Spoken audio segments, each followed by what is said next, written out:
Madame, Monsieur, bonsoir. Un accord de paix imminent au Yémen, c'est la question d'actualité qui cristallise des changements profonds que vit la région et qui sont en train de réellement changer des dynamiques internationales. Fait inédit, après 8 ans de guerre, une délégation saoudienne s'est rendue à Sanaa pour négocier une trêve durable et discuter de ce processus de paix, fameux processus de paix avec les rebelles houthis du Yémen. Et ce, grâce à une médiation, ou avec en tout cas, une médiation du sultanat d'Oman. Mais pourquoi donc certains belligérants de ce conflit n'ont pas été conviés, nommément le gouvernement yéménite internationalement reconnu? Et si cet accord ne serait tout bonnement qu'une porte de sortie saoudienne, made in Arabie saoudite, de ce conflit, parce qu'en effet, l'Arabie saoudite de MBS, de Mohammed Ben Salman, est celle de l'ouverture sur le monde pour attirer touristes et investisseurs. Du coup, cela fait tâche d'avoir un foyer de tension, voire de guerre, au sud. Au-delà des intérêts purement économiques, les Saoudiens ne penchent désormais plus exclusivement à l'ouest et de l'avis des observateurs de la scène diplomatique. Cette paix annoncée entre Riyad et Sanaa est une sorte de Pearl Harbor diplomatique pour Washington.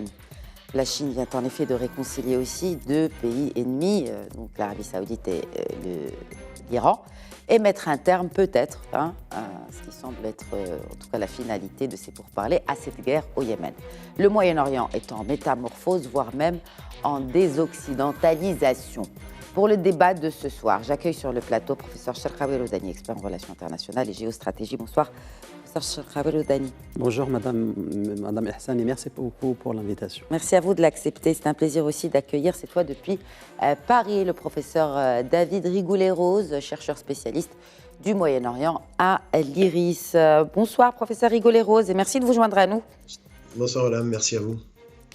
Alors, une peut-être première question sur cette visite de la délégation saoudienne à Sanaa pour donc, comme annoncé officiellement, négocier la paix. Alors, il y avait l'ambassadeur d'Arabie saoudite au Yémen, Mohamed Al-Jaber, qui a été reçu par le chef politique de rebelles, Mehdi Machad. Peut-être un mot sur cette délégation, cette visite de délégation et surtout cette médiation omanaise. David Rigoulet-Rose.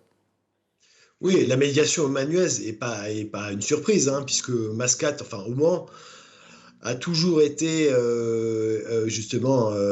toujours fait en sorte de favoriser les négociations entre parties conflictuelles. On parle souvent du sultanat comme de la Suisse du Moyen-Orient. Donc d'ailleurs, dans le cadre des négociations avec l'Iran, par ailleurs, et les choses ne sont pas dissociables du reste, Mascate a toujours été aussi un havre de négociation. Donc ce n'est pas une surprise de ce point de vue-là. Et il y a une accélération effectivement de la dynamique diplomatique de Mascate qui reste qui est traditionnelle, dans la mesure où Mascate peut se prévaloir d'une certaine neutralité, puisque n'étant ni chiite, ni d'obédience chiite, ni d'obédience sunnite, l'ibadisme omanais permet effectivement d'être bien perçu par les parties en présence. Alors, qu'est-ce qui change entre cette visite justement de la délégation saoudienne? Je sais que c'est un fait rare, Cherkaoui Roudani, mais qu'est-ce que ça change des accords qui ont été signés par exemple en 2019? Ça change. Le changement normalement notable, c'est maintenant, aujourd'hui, on voit qu'il y a une certaine convergence des intérêts stratégiques entre l'Arabie saoudite et l'Iran, parce que n'oublions pas que le conflit larvé qui existe entre l'Arabie saoudite et l'Iran sur le territoire yéménite, ce sont les deux principaux rivaux dans cette question qui perdure depuis longtemps. Et je pense aujourd'hui, ce qui change, c'est tout simplement, c'est qu'il y a maintenant le parrain des Houthis, c'est l'Iran, qui a donné le feu vert de mener des tractations avec une certaine ouverture, si vous acceptez le terme. Je pense aujourd'hui aussi que ce n'est pas la première fois qu'il y avait des rencontres des pourparlers entre les rangs entre l'Arabie saoudite et les Houthis à Berne récemment au mois de mars. Donc, je pense, et c'est pour parler, c'est l'extrapolation de ce qui s'est passé récemment. Mais juste maintenant, il y a le parapluie de l'Iran et le parapluie aussi des Saoudiens qui voulaient finir avec cette guerre. Ils voulaient être représentés en tant qu'acteurs de paix au Yémen qu'un acteur de guerre, étant donné que... Parce que ça ne fait pas joli à l'image pour cette nouvelle Arabie saoudite voulue par EBS.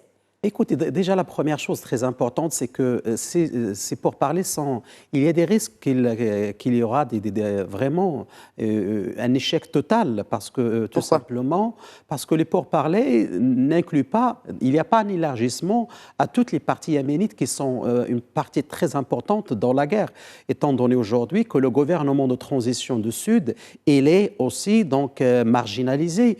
Et aussi, il n'a pas été convié. Il n'était pas convié, et aussi donc d'autres parties, d'autres composantes essentielles, comme le Parti de réforme islamique, qui est un parti qui est très, très important dans le Sud. Et aussi, par exemple, il y a d'autres questions qui sont substantielles et que les Saoudiens doivent, avec les Houthis, doivent régler. Je ne pense pas que sans l'élargissement, sans inclure aussi les autres partis yéménites, je ne pense pas qu'ils vont mener, que ces pourparlers vont être menés et vont être vraiment arrivés au bout jusqu'à la fin.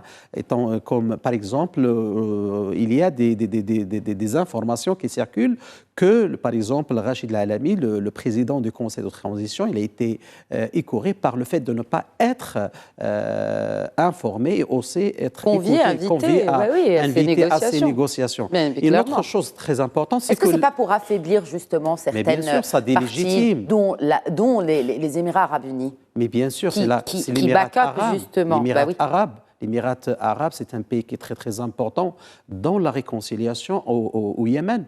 Sans par exemple, quand vous voyez par exemple la géopolitique de Hadramout, cette région-là qui est très, très importante pour les Émiratis, pour le Conseil de transition du Sud, je pense sans la perception et la convergence des visions globales entre l'Arabie saoudite et l'Émirat arabe, je ne pense pas que les partis aussi qui sont dans le siège de l'Arabie saoudite ou bien dans l'Émirat arabe pouvaient mener vraiment arriver à faire des concessions pour arriver à une solution durable. Il y a une chose très importante, s'il y a quelque chose qui ne peut renseigner l'histoire moderne du Yémen, c'est que il y a toujours des forces cachées qui sont capables de torpiller tous les accords dans lesquels n'ont pas été invités ou bien conviés pour mener les tractations. Alors, vous avez parlé de durabilité de la paix, parce que c'est de cela qu'il s'agit en finalité. David Rigolet-Rose, alors on parle d'une intention d'établir la paix. Qu'est-ce que la paix? Est-ce que la paix veut dire qu'il y a une indépendance du sud du Yémen? Est-ce que la paix au Yémen implique aussi que le pays soit divisé en deux ou en trois selon les penchants qui sont présents géographiquement dans chaque partie du pays? Non, alors, mon collègue a tout à fait raison de rappeler qu'en fait, il y a des conflits emboîtés. C'est-à-dire qu'il y a d'une part le fait que le Yémen s'était retrouvé depuis 2015 finalement otage de dynamiques conflictuelles régionales, notamment entre Téhéran et l'Arabie saoudite, mais ça n'enlève rien effectivement aux forces centrifuges propres au Yémen. Et là, on retrouve les paramètres qui sont ceux du mouvement Irak al-Génoubi au sud, les autonomistes, sinon les sécessionnistes. Et ça ne se réduit pas évidemment à un conflit entre l'Arabie saoudite et les Houthis au nord, bien sûr. Donc il y a toute une architecture intra-yéménite effectivement qui est posée. D'ailleurs, c'était l'objet des négociations sur une éventuelle réforme fédérale qui ferait passer de 22 gouvernorats à 6 provinces. Qui n'a pas abouti pour l'instant, mais on voit bien qu'effectivement, il y a des interlocuteurs qui ne sont pas partie prenante du rapprochement en cours, même si c'est un préalable, parce que de toute façon, c'est ça qui était le pivot, d'une certaine manière, conflictuel sur l'ensemble du théâtre yéménite.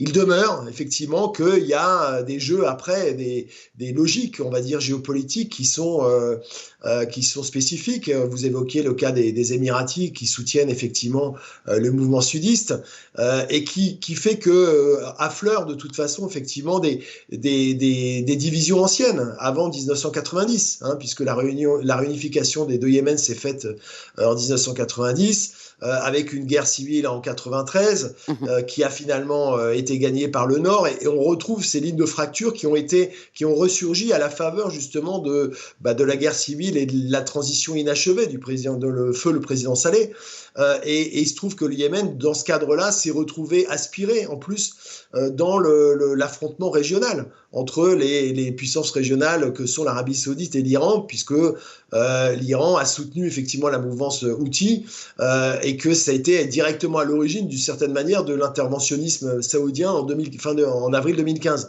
Donc il se trouve qu'aujourd'hui, rien n'est réglé, mais en même temps, comme le disait Hans Grunberg dans son rapport sur le Yémen le 16 janvier dernier devant l'ONU, il y a quelque chose qui est quand même en train de se passer, c'est-à-dire que il y a un changement possible de trajectoire, on va dire, je reprends ces termes, dans ces 8 années de guerre, parce qu'il y a ce rapprochement entre Téhéran et Riyad effectué le 10 mars. Ce n'est pas une garantie de succès, mais c'est une condition nécessaire, à défaut d'être suffisante.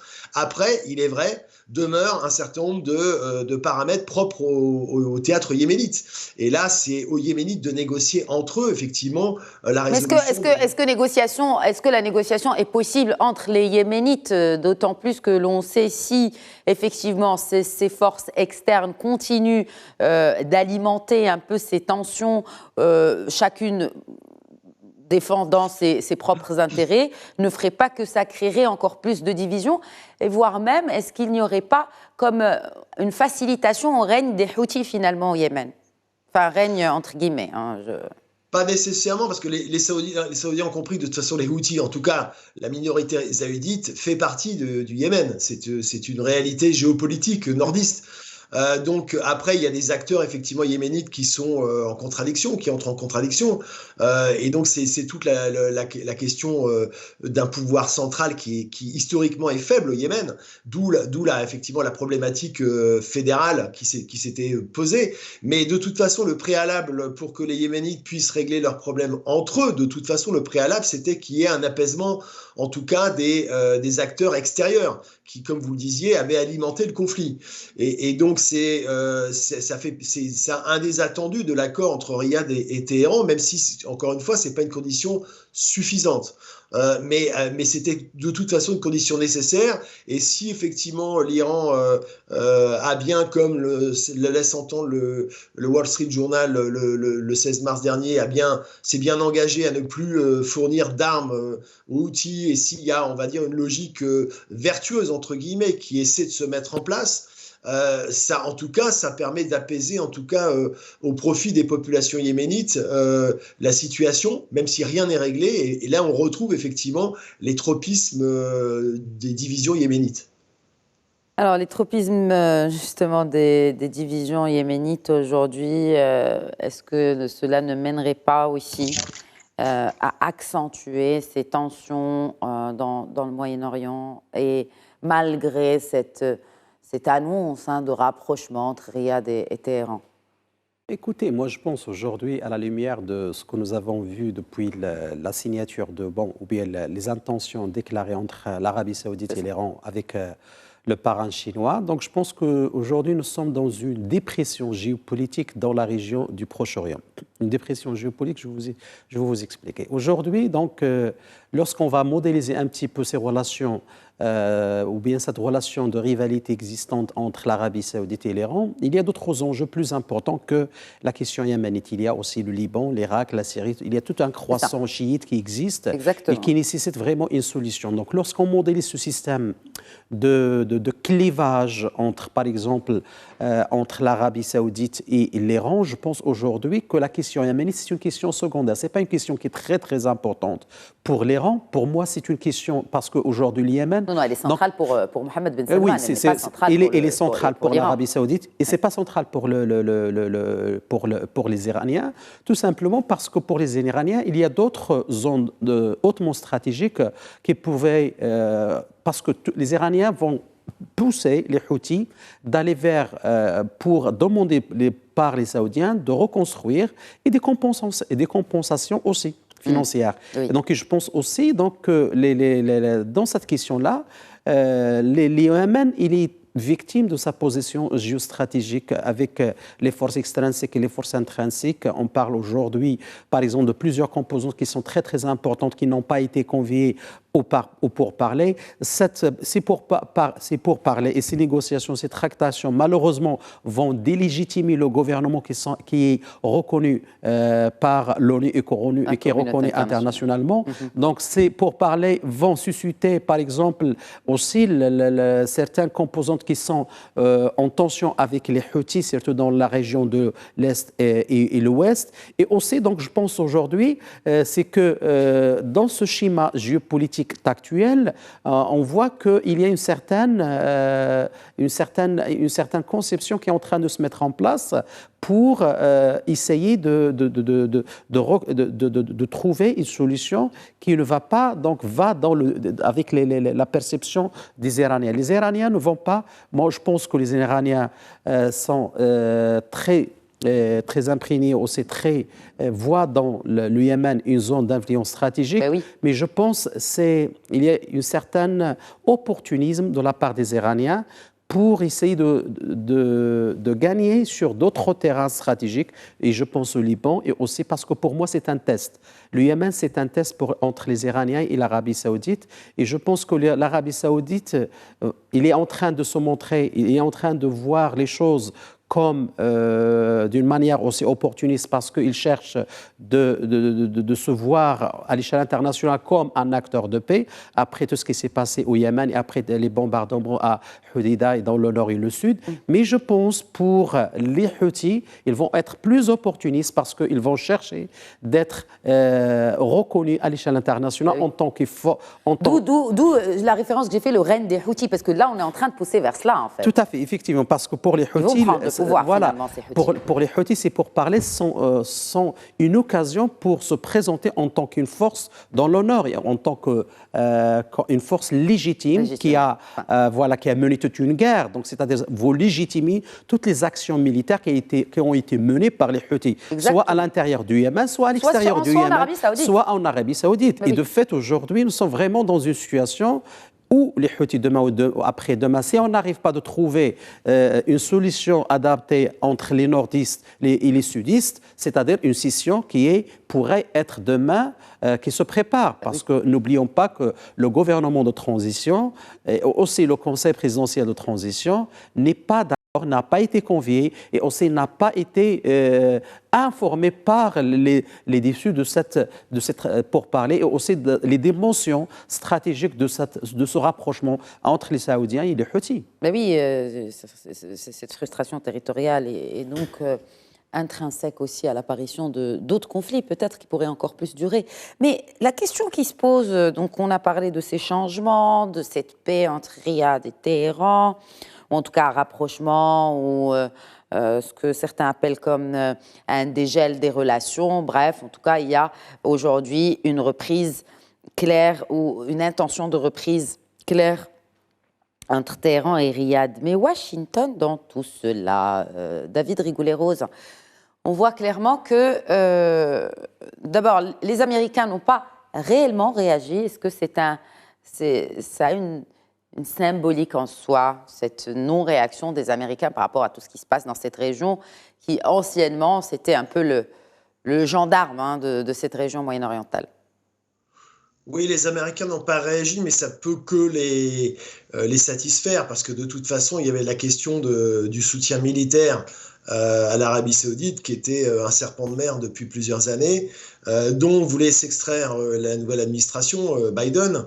D'ailleurs, ça a été un des arguments justement pour stigmatiser, on va dire, la politique de Mohammed bin Salman, et les relations entre Joe Biden et le prince héritier sont tout sauf bonnes. Donc de ce point de vue-là, le fait qu'il y ait de la part de l'Arabie Saoudite une dynamique de tentative de résolution du conflit permettra justement de ne plus être associé à un soutien militaire, à une cause, à quelque chose qui apparaît comme une impasse stratégique. pour l'Arabie Saoudite et comme une impasse humanitaire, selon les termes même de Joe Biden. Donc, de ce point de vue-là, c'est pas forcément en défaveur des États-Unis, mais les États-Unis sont prudents parce qu'ils viennent d'annoncer le renforcement de leur présence navale en mer Rouge, justement, par rapport à d'éventuelles actions à venir de Téhéran concernant effectivement les flux maritimes. Donc il y a une logique prudentielle, y compris en termes d'affichage de la part de Washington, qui ne peut que se réjouir si la situation s'arrange au Yémen, mais qui est très inquiète simultanément par le problème de la sécurité maritime au niveau du détroit du Bab el-Mandeb et dans la mer Rouge. Mais la politique extérieure aussi au Yémen, en fait, elle a changé. C'est-à-dire, c'est une nouvelle politique saoudienne extérieure, certes, mais tout particulièrement au Yémen. C'est-à-dire qu'on privilégie plus peut-être le dialogue, les concessions, que les actions sur le terrain. Et d'ailleurs, en témoigne cette prise de position du nouveau ministre de la Défense, enfin du ministre de la Défense, Khaled Ben Salman. Oui, mais justement, de toute façon, pour l'Arabie Saoudite, il y a une obsession aujourd'hui, c'est d'arriver, de réaliser le fameux plan Vision 2030. Et le prince héritier sait que ça n'est pas possible s'il est embourbé au Yémen et s'il y a des modalités conflictuelles au niveau régional et notamment avec Téhéran. C'est ce qui est largement à l'œuvre dans le rapprochement, d'ailleurs dans la normalisation entre guillemets du 10 mars. Et le prince héritier en est d'autant plus conscient qu'il a en tête l'épisode du 14 septembre 2019 lorsque les Houthis, officiellement, mais vraisemblablement ça venait aussi d'autres endroits, avaient vu ses infrastructures pétrolières de Dabqaiq notamment et Al-Roumas bombardées par des drones. Et là, il avait perçu la fragilité intrinsèque devant la passivité américaine, donc il en a tiré un certain nombre de conclusions. Et parmi ces conclusions, c'est le fait que la dynamique conflictuelle avec son rival géostratégique et géopolitique et l'Iran n'est pas fructueuse pour lui, dans la mesure où il veut effectivement réussir son plan Vision 2030. Donc ces éléments de politique intérieure qui jouent d'une autre manière d'ailleurs pour Téhéran sont un élément déterminant du pragmatisme, on va dire, actuel du prince héritier. Oui, un pragmatisme, mais aussi une volonté de s'affirmer sur la scène internationale. Il y a d'abord Cheikh Al-Odani, on le rappelle, l'Arabie Saoudite n'a pas pris de position vis-à-vis de la Russie au déclenchement, depuis le déclenchement de la guerre en Ukraine. Oui, il a essayé de jouer un jeu équilibriste entre Kiev et Moscou, mais je pense aujourd'hui avec ce qui se passe, surtout avec le nouveau rôle de la Chine dans la région et la sous-région, dans une région, c'est important aussi pour les Américains et leurs alliés stratégiques. N'oublions pas que toute la conception stratégique de la doctrine américaine au niveau militaire, au niveau sécuritaire, s'est focalisée dans l'après-guerre de 1945 sur cette région qui se considérait comme le pivot géostratégique de Washington. Je ne pense pas que Washington va fermer les yeux sur ce qui se passe entre l'Arabie Saoudite, la Chine et l'Iran. Mais on dit que maintenant Washington a d'autres chats à fouetter parce qu'elle se focalise sur l'Ukraine plus que ce qui se passe au Moyen-Orient. C'est-à-dire que maintenant, on voit que les enjeux sont plus importants pour les États-Unis en Ukraine, donc contre la Russie, que ce qui peut se passer au Moyen-Orient. Non, moi je pense, si vous me permettez, Madame Khadija, aujourd'hui, pour les Américains, ils sont en train de se focaliser sur l'Indo-Pacifique. L'Indo-Pacifique en tant qu'un espace vital, stratégique pour la sécurité américaine et aussi pour l'éventuel affrontement entre la Chine et les États-Unis, parce qu'ils voient dans l'Indo-Pacifique une région qui est très importante. Mais revenons à votre question qui est importante. Moi, je pense aujourd'hui, les Américains, lorsqu'ils voient de ce qui se passe, lorsqu'on voit la perception américaine et la stratégie américaine dans la guerre russo-ukrainienne, je pense qu'ils sont en train de perdre donc une région qui est importante, c'est le Proche-Orient, le Moyen-Orient, qui est une région qui est très importante avec des partenaires qui sont solides. Mais aussi parce que aussi cette région, c'est l'extrapolation géopolitique d'autres régions qui sont importantes pour la sécurité nationale américaine et leurs alliés européens. Alors vous parlez d'alliés européens, bon, on va y revenir. Et n'oublions pas, je vous laisse peut-être finir, mais est-ce qu'on a encore des alliés européens des États-Unis après la déclaration de Macron en Chine ? Moi, je pense que aujourd'hui, nous sommes dans un monde qui est en train de connaître une mutation profonde au niveau de la perception de l'alliance stratégique. C'est-à-dire aujourd'hui, les Américains donc en train de reconfigurer leur stratégie pour leurs intérêts, donc dans plusieurs espaces et environnements stratégiques et vitaux pour les Américains. Je pense aujourd'hui, ce qui se passe, c'est que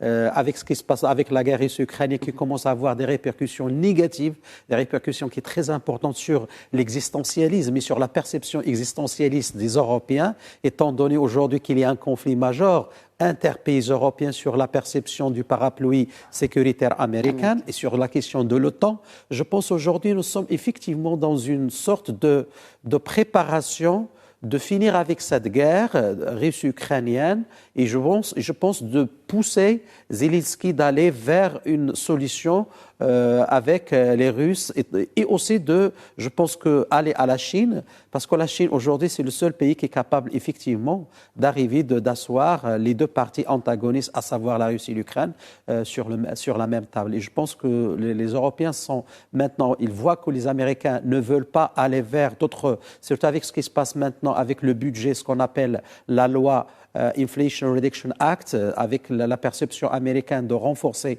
leur mécanisme de financement à des entreprises qui sont installées sur le territoire américain, ce qui va pousser donc un petit peu, va amoindrir les forces de l'économie européenne. Je pense que les Européens vont chercher d'autres alternatives et ils sont en train d'étudier d'autres scénarios qui sont capables pour les mettre à côté en cas de délaissement des Américains de la question russo-ukrainienne. Ah oui, David Rigoulet-Rose, une réaction justement sur ce potentiel changement. Ça va être vraiment un changement de bord à 180 degrés, au cas où, effectivement, les Européens, déjà historiquement, je ne pense pas que cela fut déjà le cas, mais est-ce qu'on se dirigerait vers une présence beaucoup plus européenne de la Chine dans ce conflit russo-ukrainien ?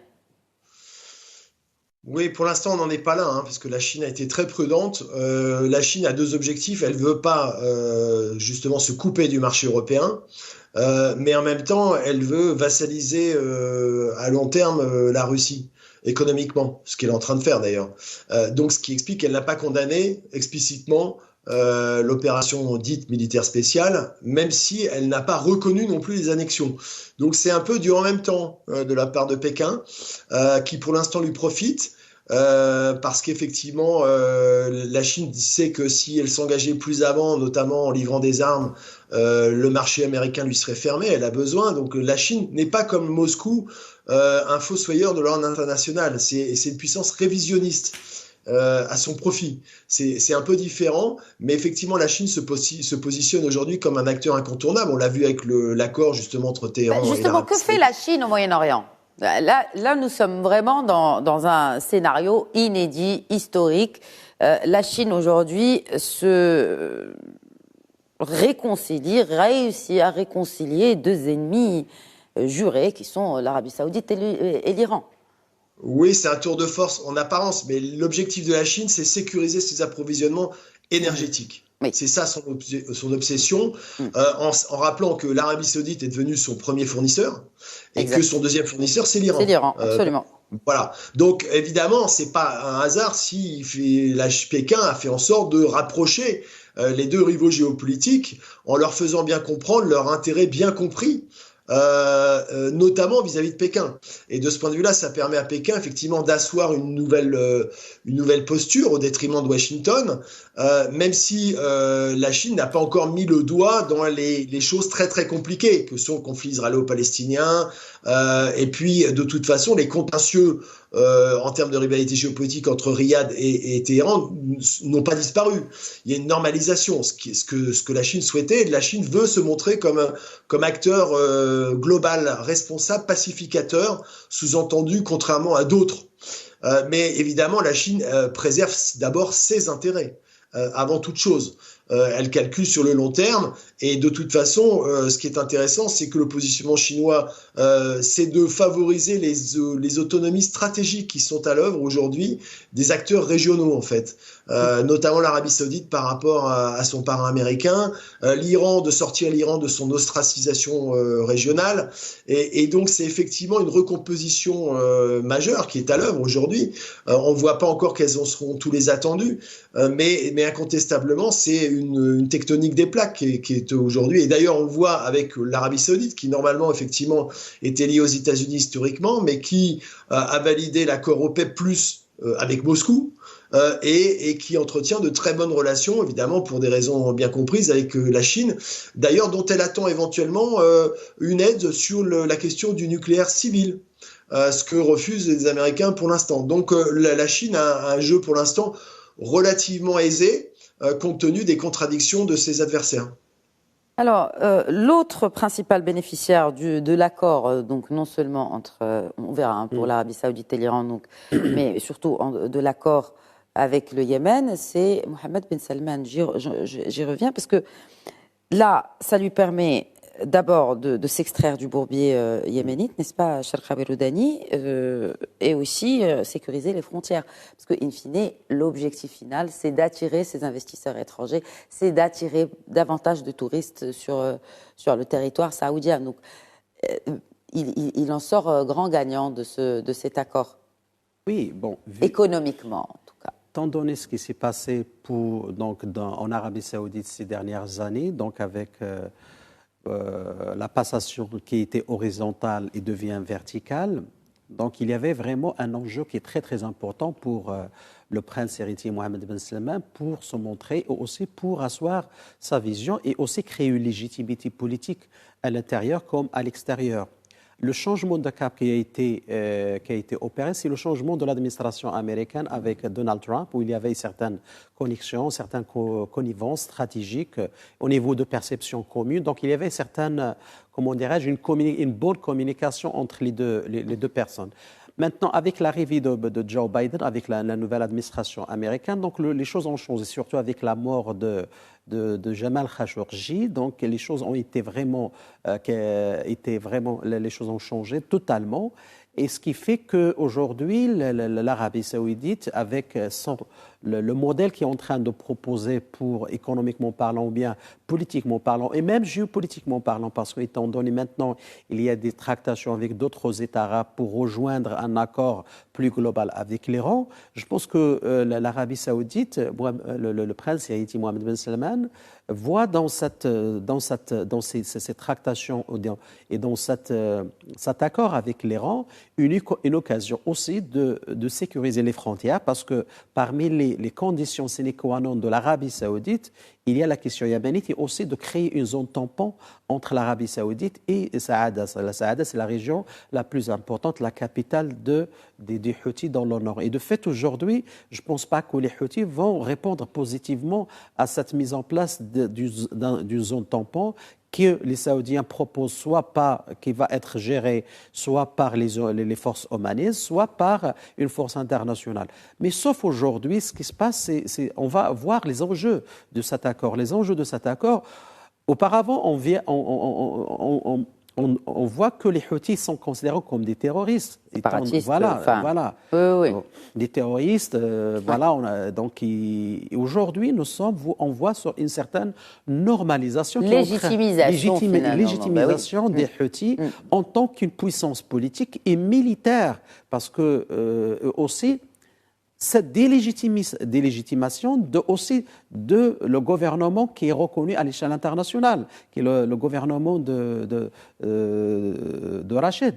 Donc je pense aujourd'hui, tout ce qui se passe nous montre que nous sommes effectivement dans une situation plus compliquée, qu'une situation qui se présente avec des scénarios catastrophique, parce qu'il ne faut pas dire que tous les pourparlers vont réussir et que les deux parties qui vont ramener la paix et la sécurité au Yémen. Non, c'est faux, parce que pour les stratèges iraniens, les Houthis n'ont qu'une partie minime dans une stratégie globale dans leur combat avec les Saoudiens.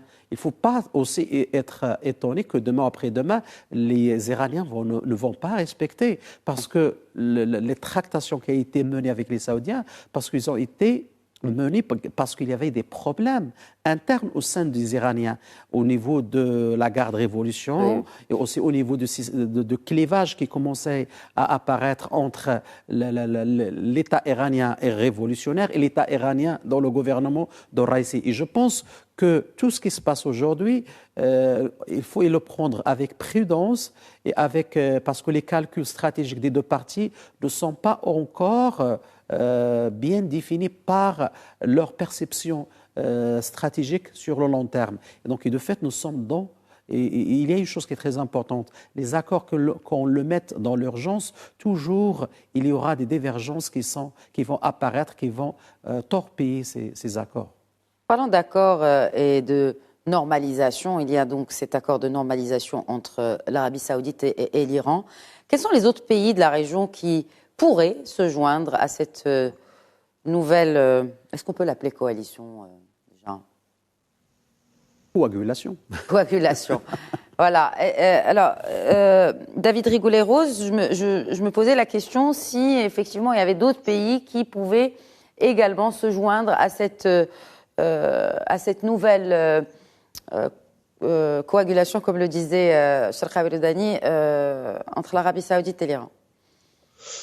Il y a, de toute façon, en dehors du Yémen, il y avait évidemment la question très sensible du Liban et de la Syrie. On a vu que concernant la Syrie, il y avait quand même des indices de rapprochement, notamment ça a été la fameuse diplomatie du séisme. Pour la première fois, un avion saoudien s'est posé d'aide humanitaire, s'est posé à l'aéroport d'Alep sous contrôle du gouvernement de Damas. Donc c'était un signe supplémentaire qui prenait acte, d'une certaine manière, du maintien du président Bachar el-Assad au pouvoir. Et puis les Émiratis, de toute façon, font depuis un certain temps du lobbying pour la réintégration. Ils ne sont pas les seuls, du reste, pour la réintégration du régime de Damas au sein de la Ligue arabe. On verra ce qui se passera puisqu'il y a une réunion prochaine ce mois-ci. Et puis, dans le cadre du Liban, il y a la question évidemment de la présidentielle et des tractations autour du candidat qui doit être adoubé compte tenu du poids omniprésent du Hezbollah. Et effectivement, on peut penser que ça a été aussi un des éléments dans les tractations pour la normalisation en question, puisque le prince Mohammed bin Salman, comme je le rappelais tout à l'heure, son obsession, c'est qu'il y ait une pacification, une déconfliction, on va dire, régionale, pour réussir son plan Vision 2030. Et donc ça passe évidemment par une réduction de la conflictualité via les proxies. C'est-à-dire que ça soit les Houthis au Yémen, les milices Rajid al-Shabi en Irak, effectivement la présence iranienne en Syrie, et puis la question du Hezbollah au Liban. Donc il y a un agencement toutes les pièces se tiennent. Effectivement, probablement, comme le rappelait mon collègue tout à l'heure, le Yémen sera probablement un des premiers tests pour voir si les choses vont ou pas dans le bon sens. Et ça sera un indicateur pour d'autres théâtres, effectivement, régionaux, collatéraux, entre les deux rivaux. Encore faut-il que ces accords-là puissent bénéficier aux populations, on rappellera. Moi, je pense que toutes les possibilités aujourd'hui indiquent que ces accords qui vont être conclus ne servent que les intérêts des deux parties et non les intérêts du Yémen. Des Yéménites? Non, des Yéménites. C'est que les deux parties. Oui. Étant donné parce qu'aujourd'hui, il n'y a pas vraiment on n'a pas pu élargir le cercle des pourparlers. Donc, les autres parties prenantes aussi, les partis politiques, les tribus, parce que n'oublions pas, la société yéménite, c'est une société tribale. Il y a des tribus qui sont très très importants et majoritaires. Je parle par exemple de tribus de l'Ahbar, tout ça, qui sont très très importants dans le nord comme dans l'ouest, comme dans le sud. Et je pense aujourd'hui, ce qui se passe, c'est que en excluant les 6 composantes qui sont essentielles, comme des partis politiques, comme je dis, par exemple, n'oublions pas aussi Al-Qaïda qui est présent. la KBR, et qui est présente dans la région de l'Ouest et le Sud. Ce ne sont pas les Ansar Allah, ce sont d'autres factions. Non, c'est d'autres factions terroristes qui se présentent et qui continuent d'exister, qui se présentent sur le territoire du Yémen. Et je pense aujourd'hui, donc, devant cette méga menace qui englobe le schéma géopolitique du Yémen, je pense que c'est très, très difficile de savoir est-ce que vraiment nous ne sommes pas dans une période ou bien dans une situation où il y a vraiment une certaine déliquescence durable de la situation yéménite, étant donné qu'il y a d'autres acteurs géopolitiques qui sont très importants. On a parlé des Émirats arabes. Mais les Émirats arabes unis, ils ont un peu lâché l'Arabie saoudite en 2019 parce qu'ils s'étaient retirés sans prévenir Riyad du Yémen.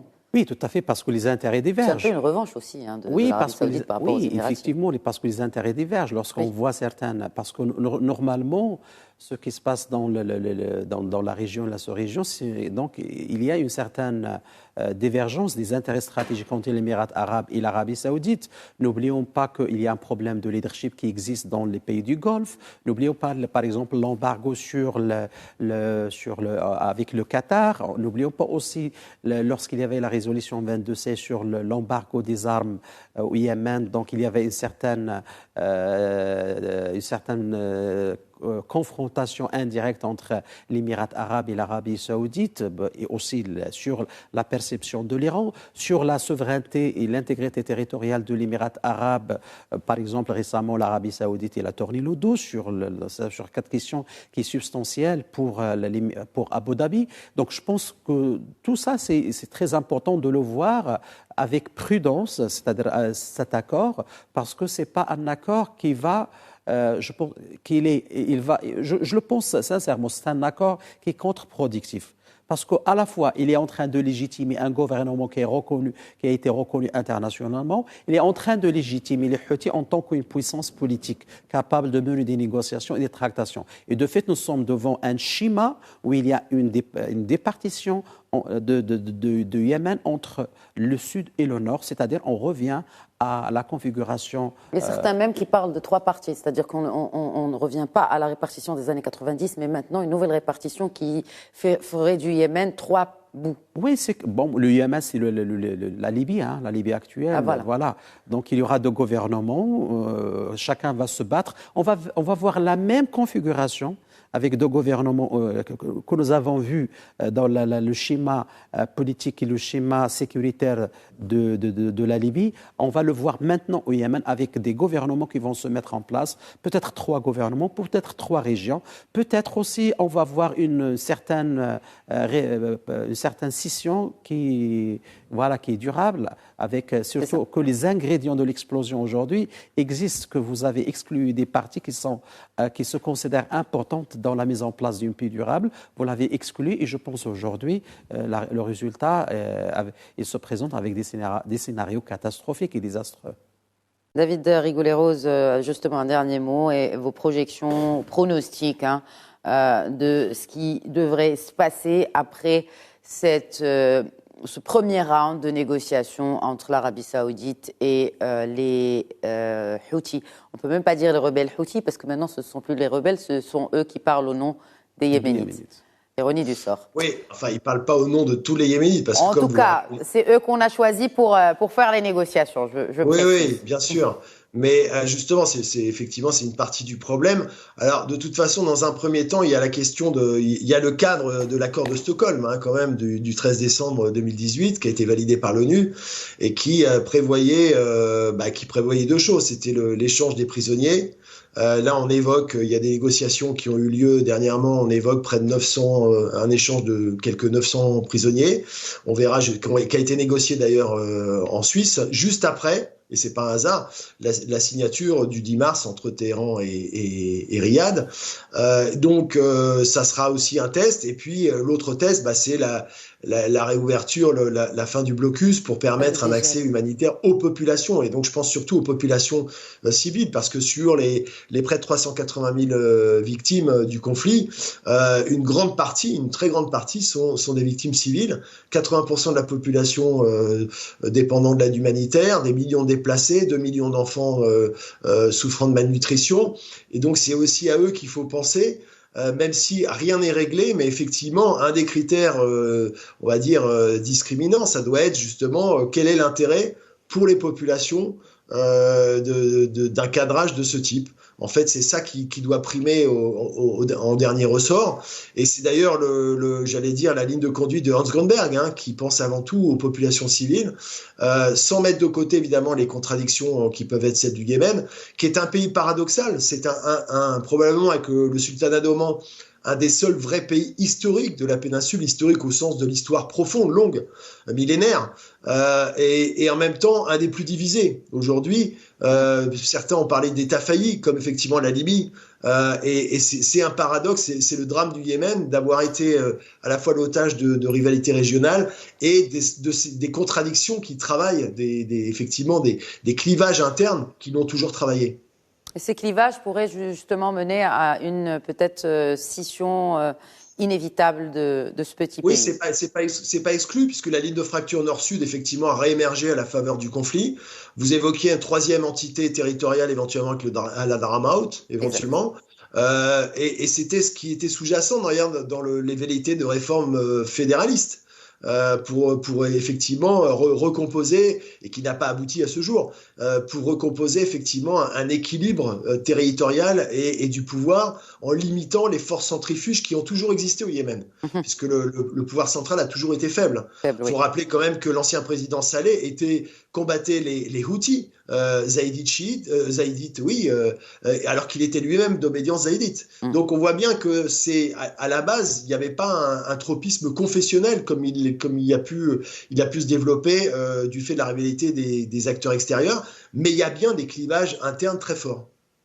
Un dernier mot, cher Khaberoudani. Moi, je pense qu'au lieu de la paix, je pense que les résultats de ces pourparlers sera l'institutionnalisation d'une structure politique faible et instable qui va se glisser dans une spirale de violence extrême.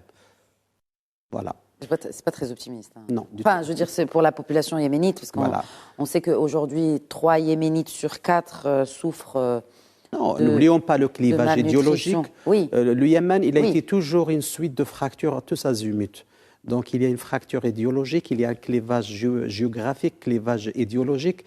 Et aussi, n'oublions pas que les sunnites, c'est 65%. Les chiites, c'est 35%. Et voir maintenant que les Saoudiens sont en train de donner de l'importance aux Houthis qui se considéraient comme un mouvement séparatiste et chiite pour les sunnites. Oui. Donc, je pense que ça sera vraiment, au lieu de la paix, je pense qu'il y aura une institutionnalisation de la violence. Qui est vraiment, absolument, on devait le rappeler peut-être au début de cette émission, c'est que c'est le porte-drapeau un peu de l'islam sunnite qui encourage une faction de l'islam chiite avec qui il était en conflit. En tout cas, on suivra certainement les aboutissements ou pas de ces pourparlers entre l'Arabie saoudite et le Yémen. Merci beaucoup, cher Khaberoudani. Je vous remercie. Je rappelle que vous êtes expert en relations internationales, en géostratégie. Et je vous remercie à vous, aussi, David Rigoulet-Rose. Merci d'avoir été avec nous et d'avoir répondu à nos questions. Et je rappelle que vous êtes donc chercheur spécialiste du Moyen-Orient à l'IRIS. Merci à vous pour votre fidélité à Questions d'Actu.